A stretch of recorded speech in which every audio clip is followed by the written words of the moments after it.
Tonight on NBC, Jimmy Fallon and Bozoma St. John host the incredible new competition show. I hired 10 creatives from all walks of life. They will be battling it out to see who can impress the world's biggest brands. This is a huge opportunity. This is the battle for the next big idea. This is not play.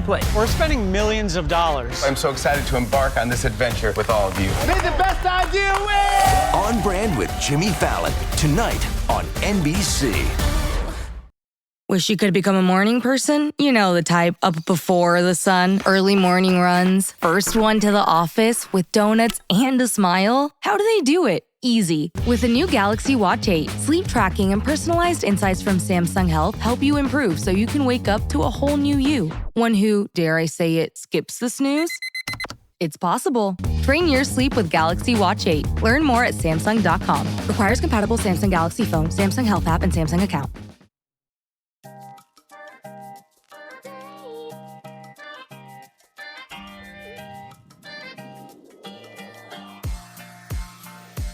Welcome to the Recruiting Book Club. I'm Carmen Hudson, recruiting consultant and former TA leader and book author. With each episode of this podcast, I have invited a guest who's written a book about recruiting, sourcing, or TA leadership. I like to read each book before the interview, and that makes our conversations rich and useful. And sometimes we veer off the topic of the actual book and we get into TA issues. So I hope that makes it interesting and useful to you. Please let me know what you think. Or if you have a favorite TA book, I'll add it to my list of folks to be interviewed. I hope you enjoy this podcast. So let's start by first getting you to introduce yourself. Tell us who you are, tell us what you've done, and tell us what you're currently doing. Okay. My name is Heather Bussing. I am a California employment lawyer, and I've been doing employment law in some flavor or another for about 35 years now. And I have practiced all sorts of employment law and done some other stuff like workers' comp and construction litigation and various other things. But mostly what I love is research and writing. And so pretty early in my career, I started gravitating to the research and writing. And I do a lot of legal writing and I teach writing. And then when I met John Sumser about 20 years ago, he started getting me involved in writing for recruiting blogs. Remember recruiting blogs? I remember recruiting blogs. I do. I was around. Yes. And so I started thinking and writing about technology and law and employment law in particular and HR. And in that time, I have learned so much, and my thinking has changed and my views about law and HR's relationship to employees has changed. And I've just learned so much, and it's just the best thing ever. Well, I want to say thank you because I feel like I have learned so much. And occasionally, you know, the law and recruiting, they intersect. Oh, and yes. My first thinking comes from generally your thinking out loud on the internet. And so I appreciate that. And I don't think that I'm alone. I think there are many, many, many, many recruiters out there who feel the same way. The first thing I will do is go and find out, what does Heather feel about this? And we'll dive into some of that as we talk about this. Tell me about your book. Get Pay Right is the title. Yes. How to Achieve Pay Equity That Works. Would love to hear sort of how you got involved. It's written by Kent Plunkett and Heather Bussing. Yes. And you've got voices in there from all over the place. Yes. Many of whom I know. So I'd love to hear sort of how this project came together. Well, it started out as two separate projects. One was to get the voices of all of the contributors. Sarah Morgan, whose chapter is just some of the most powerful writing I have seen on this issue. You know, she just goes right in and takes on the whole power dynamic and calls it out. I mean, it's just extraordinary. And John Sumser, who has an amazing chapter on the labor shortage. Can I insert here that Yeah, me yeah. and John Sumser are a couple? So Yes, we are married. Yes. And he is my hero. And I adore him.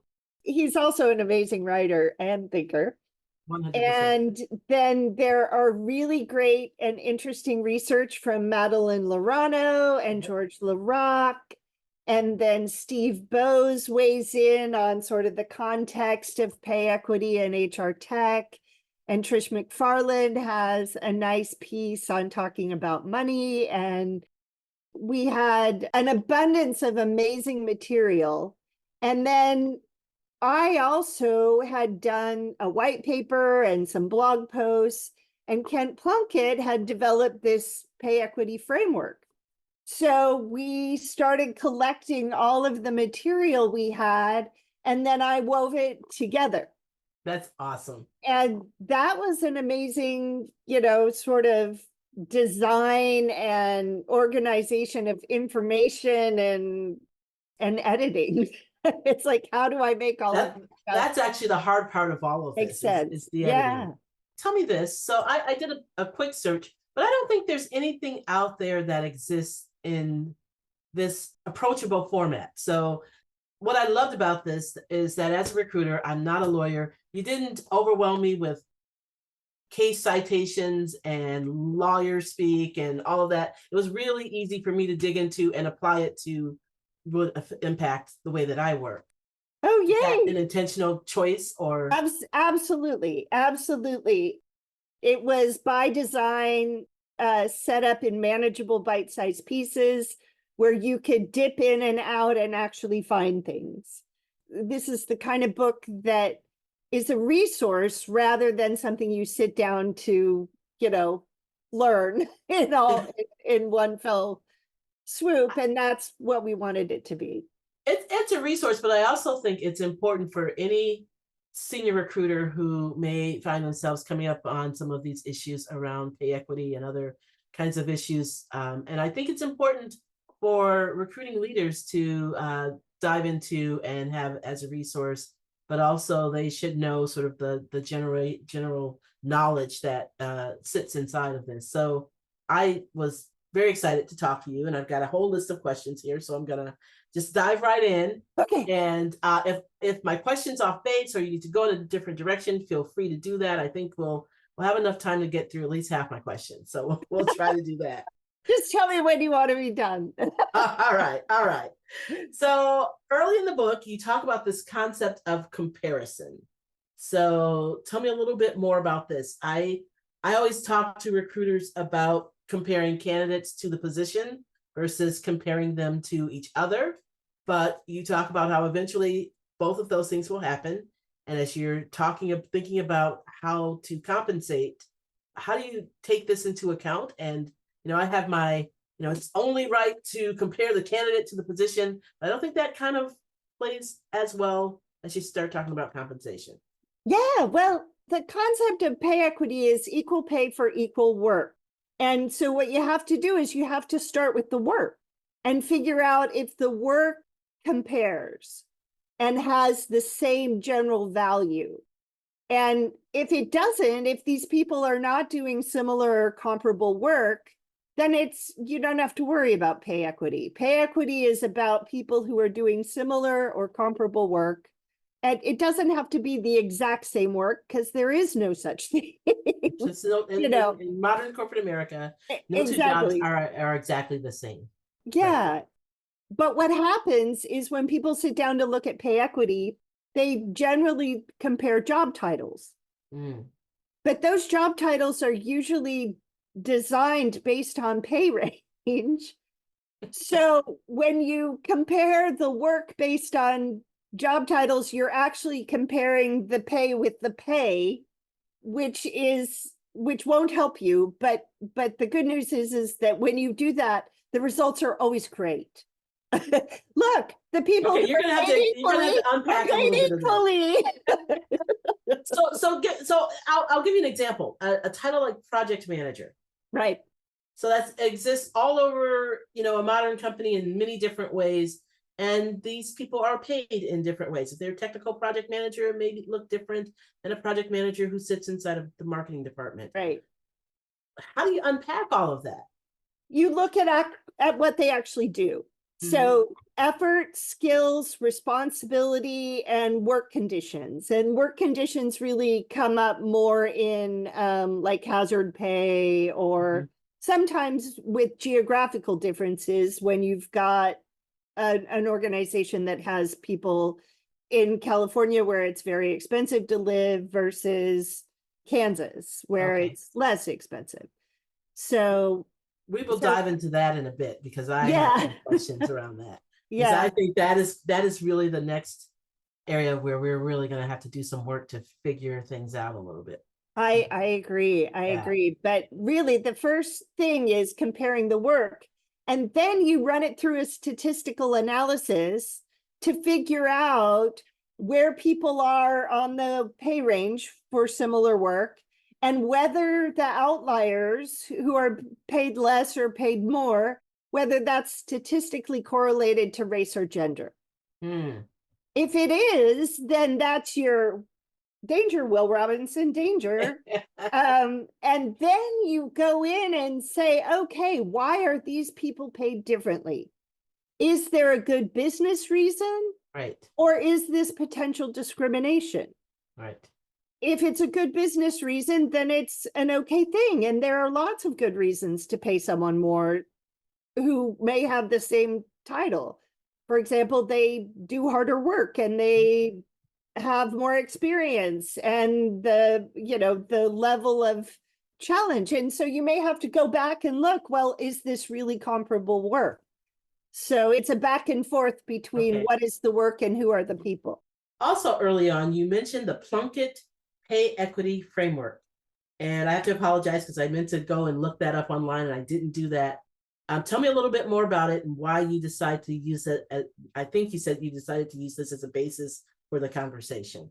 Yeah, this was devised by Kent Plunkett, who's the CEO of Salary.com, and some of his senior leadership team when they started to think about developing a pay equity analysis product, software product.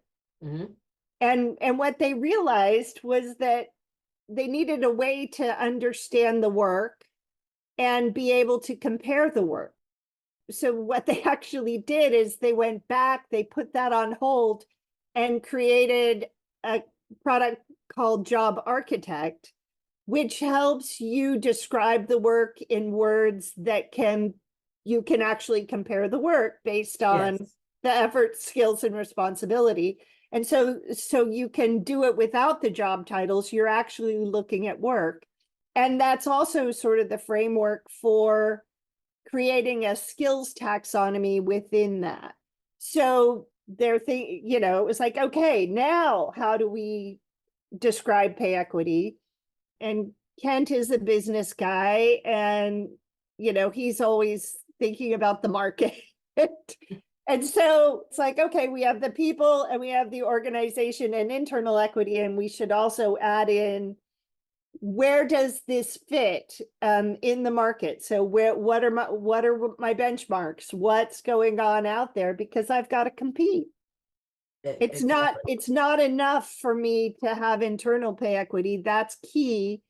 But pay equity is dynamic and it changes every time you hire or someone leaves. I mean, not a lot, but if you've got a major riff or hiring or merger, woohoo, it's all up in the air again. So, or depending on the stage that you are in as a company, if you're a startup or the business that you're in right now, I imagine that anyone involved in AI, they are having pay adjustments at a daily, probably hourly cadence. Because what time is it? Yes. Right. What time is it? Oh, those salaries have exploded again. So I love that. Thank you for helping me understand that.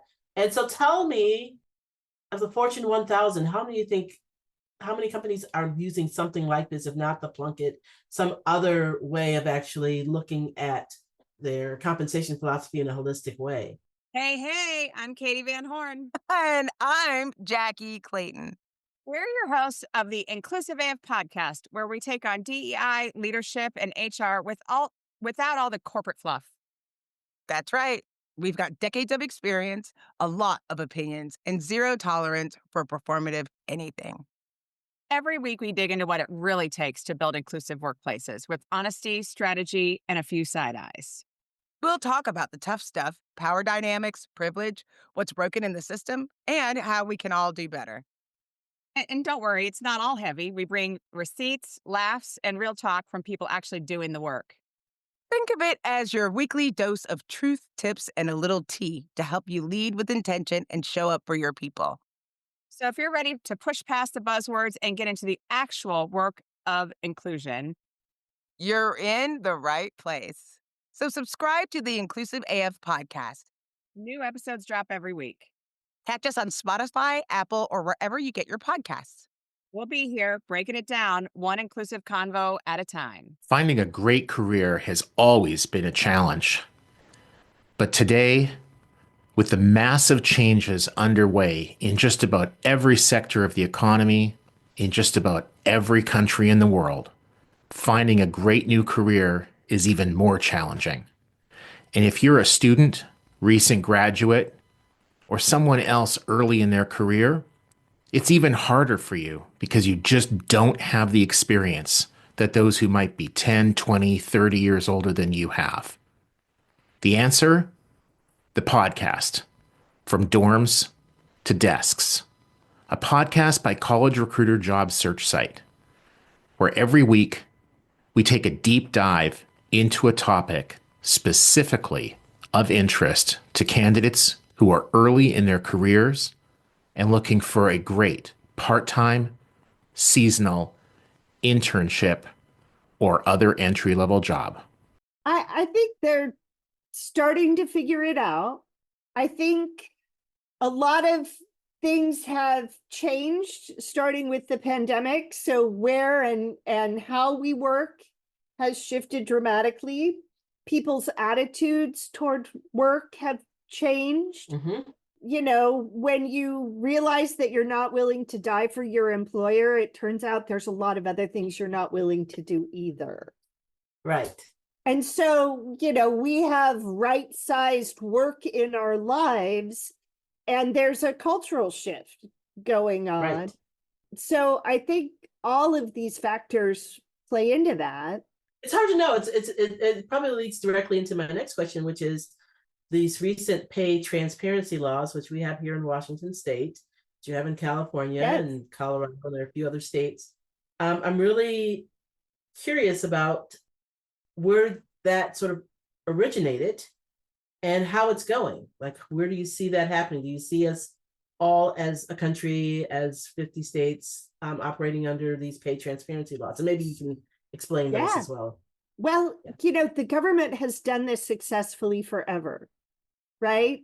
The government is very clear about its, you know, work and what's comparable, and everybody's pay is public record, and people know what everybody else makes. And to some extent, people really understand why they make what they make and how to get to the next level. And these are things that private industry has avoided, partly because the idea that you're in a better negotiating power if nobody knows, right? If you have that knowledge, that gives you the leverage in the negotiation. But the power dynamics are really different between employers and candidates. I think pay transparency, you know, the benefits to the organization are not really that great anymore. And the data is out there. I mean, Glassdoor broke that wide open, right? And now people can get that information, and salary.com has the consumer site, which used to be sort of the standard. I mean, I remember mortgage applications and banks would check salary.com to verify your income on your application, your loan application. Right. So it's not like it's a secret. And I think, you know, the laws don't require employers to tell everybody what everybody else makes, but it does require to tell the candidate what the pay range is at some point in the recruiting process. And many of the laws require it in the job posting. And I think that that level of transparency saves everybody time and energy. I think it does. Hey, I'm just thrilled that it's here because it allows us to start to have that conversation very early in the recruiting process. It allows us to have the conversation as we look at our talent competitors. We're speaking not from guesses, not from, right. Oh, I heard from 3 other candidates and they're paying so much more. It really is kind of a grounding. One of the things that I've been seeing, though, as I sort of look at this, is that there are some employers who have decided to share these very broad salary ranges. So this job can pay anywhere from $55,000 to $255,000 a year. Well, that is not very helpful and likely causes lots of really awkward, difficult conversations between candidate and recruiter.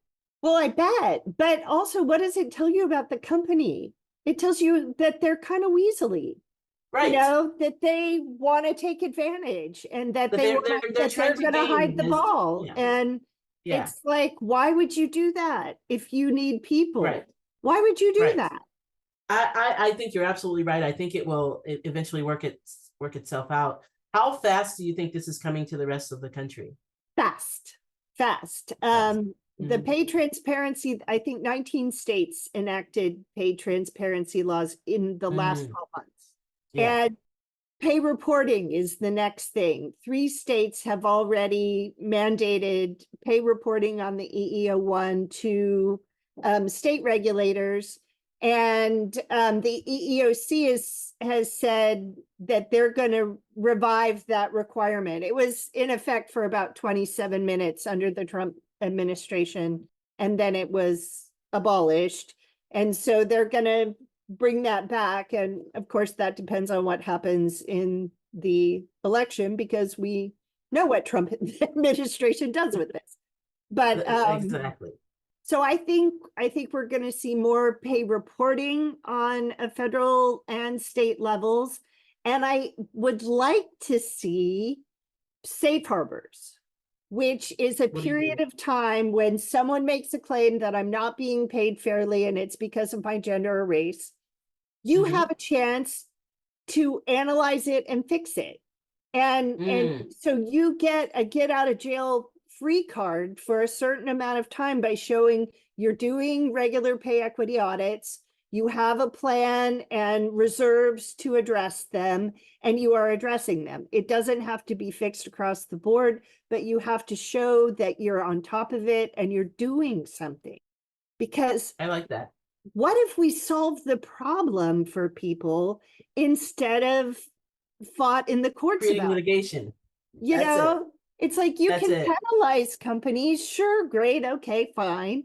But what if we solve the problem? And this is one of those places where I see lawmakers actually trying to solve the problem through transparency, through incentives to monitor and fix it. I love that. I love that. So I have here a question. I'm trying to see if I understand my own question. So I'd like you to define pay equity versus equal pay. I think you talked about that in the book. And I loved your comparison to the housing market. Yes. So, and I have used that with candidates for many, many years, just to help them understand, or it's likely a conversation that I would have with a hiring manager about why salaries look the way that they do. But I'd love to hear your definition. I can't recite the pay equity definition off the top of my head, but it has to do with being internally equitable and being competitive in the market. Right. So you want equal pay for comparable work in the jobs that are comparable. And since there's no such thing as exactly equal work, it doesn't have to be exactly equal. But the more the work is the same, the more the pay should be the same. And pay in pay equity is everything. Everything. Gotcha. Bonuses, commissions, the value of benefits, everything. Dry cleaning reimbursement. But the way it gets analyzed is we just take the sort of salary because as a proxy for all the pay, because we assume that bonuses are going to be similar in the same work and commission structure will be similar and benefits will be similar. And they can be different throughout the organization, but the pay equity analysis is, are they equal at the same level in the comparable jobs?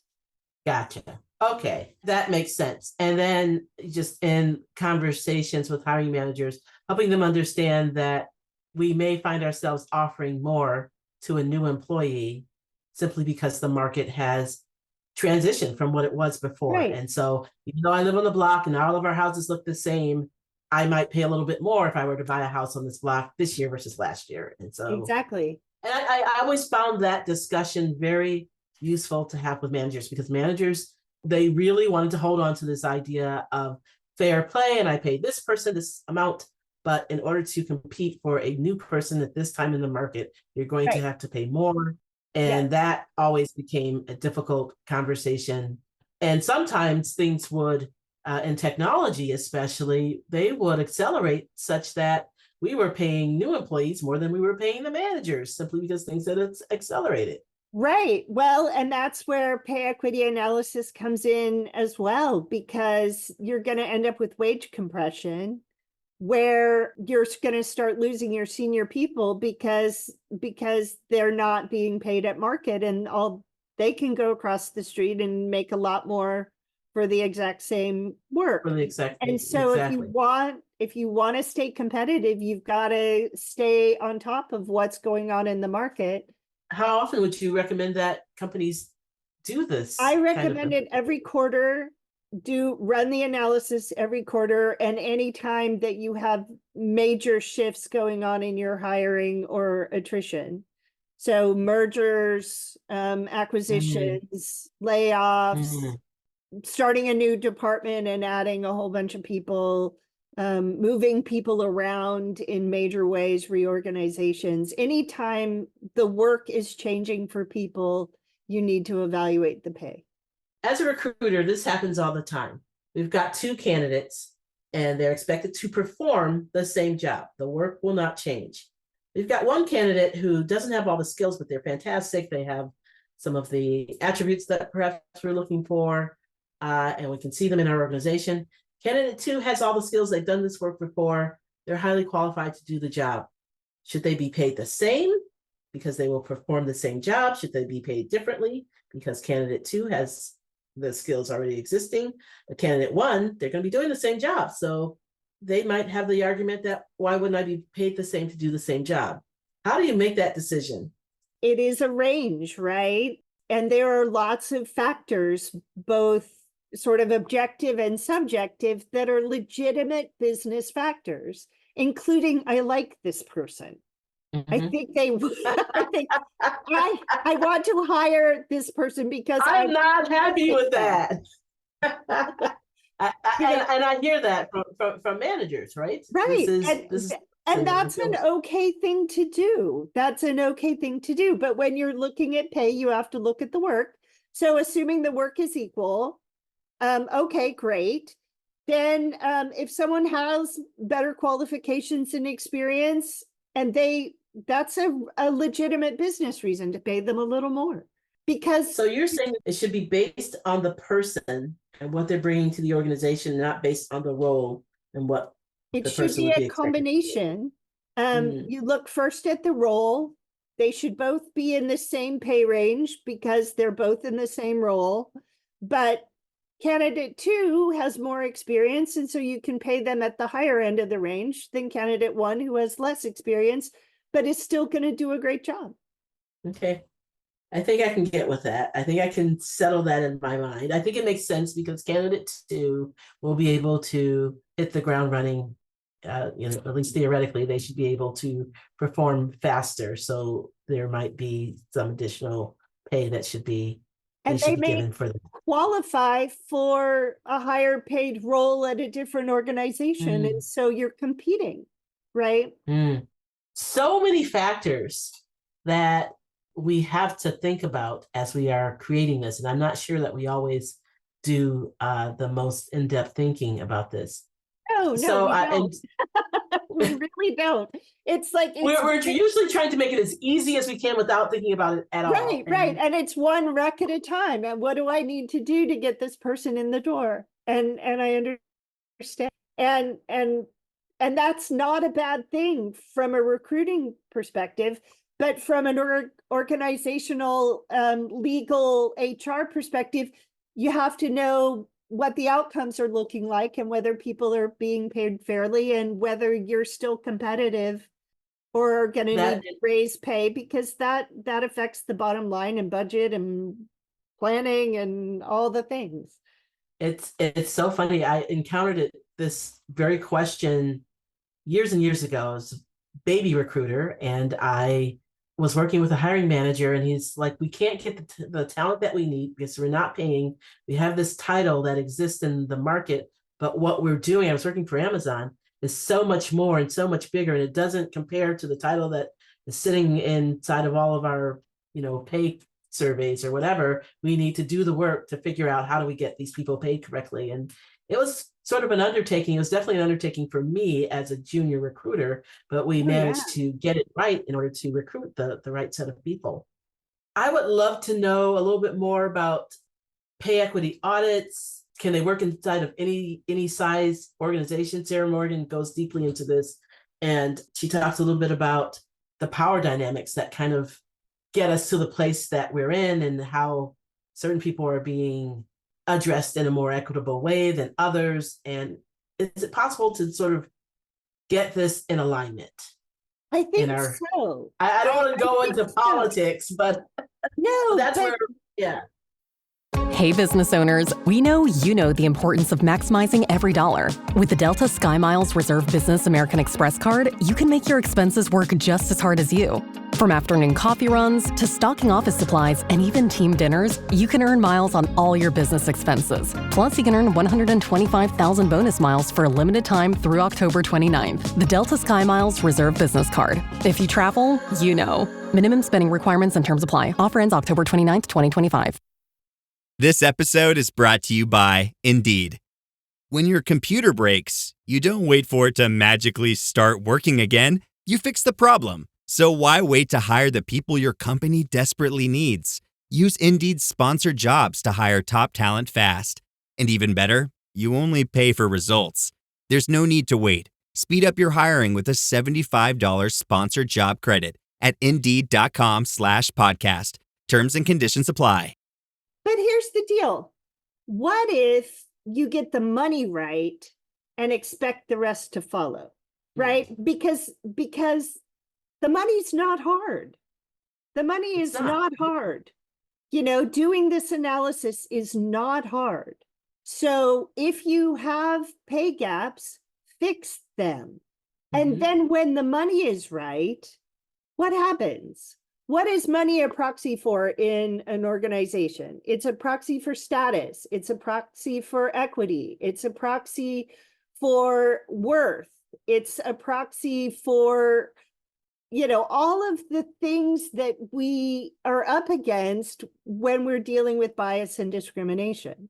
And instead of trying to fix the hearts and minds and the attitudes of people, what if we just make sure the money is always right and we just don't allow it to ever reflect bias? Right. I love it in the book on page 29. Sarah outlines just this idea of the power dynamics that exist. And that is exactly what she says. And I would really recommend that people spend a little time going into this. I don't want to read it, but because it's a little bit long, but it's really a great understanding that things have not existed in an equitable way. Here are a few reasons why that has happened, and here's how we can actually move toward addressing that. Start with the solution. Have you worked with companies that have looked at this and said, you know what, we want to take a look broadly at what we're doing and restructure? I think that companies are just getting to this. And it partly has to do with the fact that doing multivariate regression analysis on Excel spreadsheets is a flippin' nightmare, right? So it sounds like it to me. Right. So nobody looked because we didn't have tools that made it easy to look. And so that's problem one. And then the other problem is that the Supreme Court and the laws and politics have put equity in play. And it shouldn't be because it's the law. Right. Title VII has been on the books for 60 years. The Equal Pay Act has been on the books for 60 years. The Economic Policy Institute recently reported we have made zero progress in the last 30 years toward pay equity for women in general and particularly women of color. Zero progress. There's often a 30 to 35% pay gap for people doing the same job. And we know it's bias and we know it's discrimination. And we also know that it's not always intentional. Sometimes it is. But the thing about unconscious bias is that the only way you overcome that is by going and looking to see what actually is, not what you think it is. 100%. And so look at your outcomes, do the analysis, and fix your pay gaps. And guess what? You also eliminate your risk and you start to change things. Right. I love that. And you hardly need any lawyers at all. It's a huge bonus. This is true. This may not be good for you, but it's true, really. Right? Throw money at your people. Do not throw money at your lawyers. This is not an argument you need to win. Being right is not what's important. Solving the problem is. That's it. So you dive into, or I think that's in Sarah Morgan's chapter still, I'm not sure, but you dive into the building blocks of a great comp strategy. Competitive pay, variable pay, benefits, all of this. There are probably 20 different items that you list out. What is it that companies aren't doing most often? Where is the miss? The miss is that people don't really understand their own pay and everything that goes into it.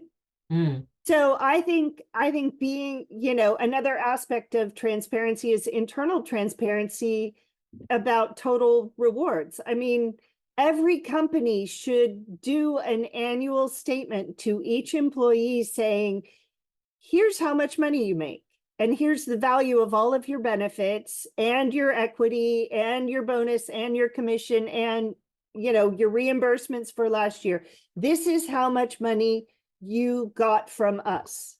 Because I think that's only fair. Right. The fundamental who should do that? Who should own that? Should that be? That's HR and benefits. They know this information. Of course they know this information. Do you think have they looked at it from a higher, level standpoint? Have they looked at it just to say, this is what we're paying out, and this is just another step to make sure that the employee gets the information, or have they not looked at it? I don't know. I mean, I think it's very easy for different things to get siloed in different line items on a budget, and it never to be put back together on an individual or departmental basis so that people do understand. But it's worth understanding because the employee gives employers their time, their effort, bits of their one wild and precious life, right? And the employer gives them money in one form or another. And so shouldn't everyone be transparent about that? And shouldn't both sides get to fully, evaluate that? Yeah. And that's one of the ways that you help equalize some of the power. I think Kent in his chapter shared a really great example of pay transparency. And I won't spoil it for those who go out and read the book, but it's a great example of all the emotions that drive this. And I think Yes. maybe we need to step back from the emotions and talk about this is factually what we're offering to each person, and that will help us see really what we're doing. Let me ask you this: is working from home a benefit? I've been working from home since 2006. Right. For me, it's a survival thing because I am autistic and I need quiet and Right. lack of stimulation. And I also think and write and research for a living. And so that requires sort of uninterrupted time. And my least productive years have been in an office where people constantly stop by to plop down in a chair and run things by me. So it may be a necessity, it may be an accommodation, and it may be an option, but it depends on the work and the people involved. And I don't think it should be treated as a benefit. It should be treated as a possibility. Okay. So you don't see that as the company offering something potentially superior to their existing offer, and they may be able to. What we're finding, especially in this part of the world, is I think that especially technologists, a lot of them really value that quiet time within the office or within the home office. And we're really trying to figure out how do we have conversations about this. And I think companies are trying to figure out how do we offer this to some people and not to others. I think that's a slippery slope. You better be able to justify it based on the work. And I think the jury is still out on whether people should be in the office to collaborate or not. I think we're going to see a lot, just huge plummets in productivity as employers require people to come back to the office. I agree with you. Because it's disruptive environment, and you have to take into account commute times, which can be extensive, and people still have their lives and obligations. And when you require people to work on site, you have just eliminated everybody outside of your geographical location as a potential recruiting candidate. And so your pool of talent is shrinking dramatically. 1000%. And if I could, I'd just leap through and hug you, because that's the message that people are missing. Exactly. So it is not a gift from the employer to the employee. And it's so not a gift. I want to say, Jesus, how dare you? Right. You know, it's like, if you want me to do my best work, why don't you ask me what that would take? Where will I be most productive? Where will I do the best work for the products and services this company offers its clients? How can I provide the best value to you? And not, do you want my butt in a particular chair in a particular place so that you can see my face and I can go to meetings where you talk to me? Right. Well, I think there's a point that you made that's worth doubling down on, and the ability to hire people in other areas of the country, which may yield more diverse candidates than your particular area, is important. There's a local employer, I will not name the employer, but they have called all of their employees back into the office, and they were able to make some strides in diversity over the COVID years because people were located in all different areas. Right. Seattle is not the most diverse area, most diverse part of the country. This company and others have increased diversity over the last 25 years that I've lived here. I've seen diversity increasing, but if they want to really reach a large number of diverse groups, having the ability to hire people who are sitting wherever they are sitting is, I think, a better option. So we'll see how it plays out. But right now we're back in the everyone must come into the office mode, and there's several large employers here that are harping on that, but I don't know how long it's going to last. Yeah, well, I think there's two things driving that. One is commercial real estate leases. Yep. You know, the big bosses are looking at that line item and going, this is a lot of money and nobody's here. What, you know, Right. what's going on? There's political pressure to bring people back because there are little economies that Yes. thrive around 1,000%. Yes. the commutes and people being downtown or, you know, going out to lunch. So that's a factor. And then I just think the rest of it is nostalgia for how it used to be and changes in how people feel about where they work and want to work that we're never getting over. But this is the pressure testing for the. Yeah. I think we have a couple of dicey years in front of us. And I think the real estate issue is probably a big part of that. But once we get over that, I think we have tasted the addition that it gives to us to work from home when we can, and there's never going to be a huge retreat back from the employee base. Exactly. Yeah. You know, as a country, we need housing desperately. Yeah.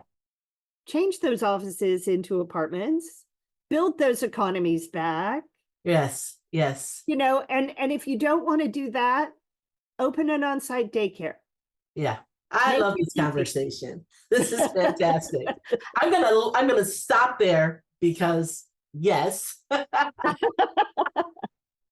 really enjoyed my time. I really enjoyed getting Pay Right.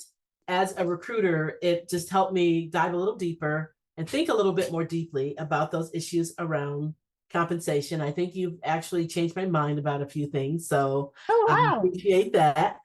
I could get pretty dogmatic about things. So we all do. It's nice. It's nice for me to like have people who know what they're talking about help me understand the broader context. So I really appreciate that. And you ask great questions. Great questions, and that's the key. Your book inspired it. The way that it's organized with the different voices actually was useful. I didn't.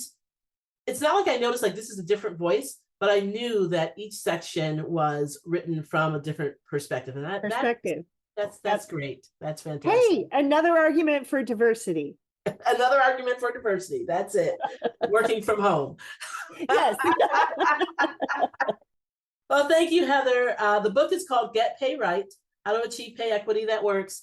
And I really appreciate your being on our podcast. And I hope at some point to even have you come back and we'll discuss a few more things in depth. I would love that. And I would happily talk to you anytime, anywhere, under any circumstances. Hopefully it's somewhere soon over a nice frosty beverage. Excellent. Okay. All right. Thank you. Thank you.